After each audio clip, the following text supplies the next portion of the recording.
కూరలో బల్లి ప్రత్యక్షమైన ఘటన హనుమకొండ భీమారంలోని శశాంక్ బాయ్స్ హాస్టల్లో చోటు చేసుకుంది. విద్యార్థులకు వడ్డిస్తున్న కూరలో బల్లి కనిపించడంతో విద్యార్థులు ఆందోళనకు గురయ్యారు. వెంటనే ఫుడ్ ఇన్స్పెక్టర్ కు ఫిర్యాదు చేశారు. ఘటనా స్థలికి చేరుకున్న అధికారులు నాణ్యత లేని భోజనాలు, వంటగది అపరిశుభ్రతను చూసి హాస్టల్ నిర్వాహకులకు నోటీసుల జారీతో పాటు అలాగే 10,000 రూపాయల జరిమానాను కూడా వేశారు.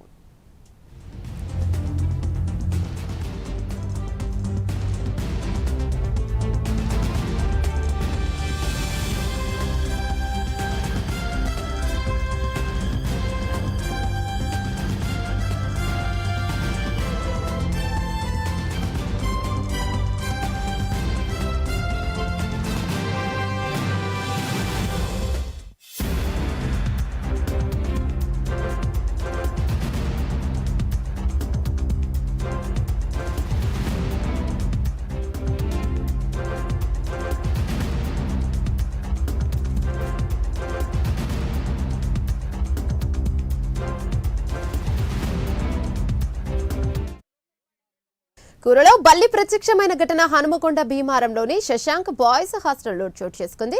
విద్యార్థులకు వడ్డిస్తున్న కూరలో బల్లి కనిపించడంతో విద్యార్థులు ఆందోళనకు గురయ్యారు. వెంటనే ఫుడ్ ఇన్స్పెక్టర్ కు ఫిర్యాదు చేశారు. ఘటనా స్థలికి చేరుకున్న అధికారులు నాణ్యత లేని భోజనాల, వంటగది అపరిశుభ్రతను చూసి హాస్టల్ నిర్వాహకులకు నోటీసులను జారీ చేశారు. 10,000 రూపాయల జరిమానా కూడా వేశారు. దీనిపై మరింత సమాచారం మా కరెస్పాండెంట్ తిరుపతి అందిస్తారు. తిరుపతి, చెప్పండి.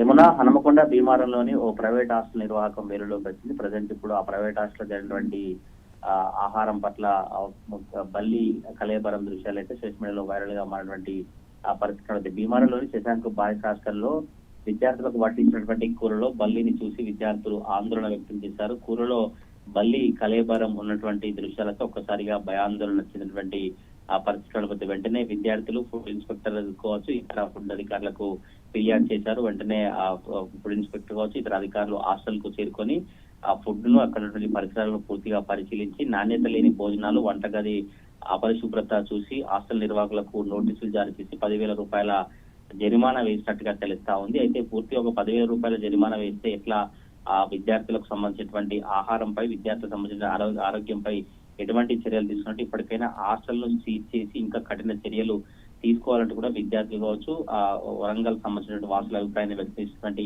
ఆ పరిస్థితి వచ్చి ప్రజల ప్రాణాలతో చిలగాటమాడుతున్న ఇలాంటి వారిపై తప్పకుండా కఠిన చర్యలు తీసుకోవాలి. ఇటీవల కాలంలోనే ఆహారం ఫుడ్ పాయిజన్ అవటువంటి ఘటనలు అనేక చూసి విద్యార్థులు అస్వస్థమైనటువంటి పరిస్థితి చూసాం. మళ్ళీ ఇప్పుడు అటువంటి పరిస్థితులు చూడకుండా కూడా ఈ ప్రైవేట్ హాస్టళ్లలో వండుతున్నటువంటి వంటలపై కావచ్చు, ప్రైవేట్ హాస్టల్ నిర్వాహకుల తీరుపై ఎప్పటికప్పుడు అధికారులు మానిటరింగ్ చేస్తూ ఇటువంటి ఘటనలు మళ్ళీ పునరావృతం కాకుండా చర్యలు తీసుకోవాలంటూ కూడా విద్యార్థులు కావచ్చు, విద్యార్థుల పేరెంట్స్ అయితే అభిప్రాయాన్ని వ్యక్తం చేసినటువంటి ఆ పరిస్థితి. ఇప్పటికైనా పెనాల్టీ వేసి చేతులు దులుపుకునేటువంటిది కాకుండా హాస్టల్ ను సీజ్ చేసి కావచ్చు, ఇలాంటి హాస్టళ్లపై అధికారులు సీరియస్ గా యాక్షన్ తీసుకోవాలనే డిమాండ్ అయితే వ్యక్తం అవుతా ఉంది. Yamuna, right, thank you Tirupati.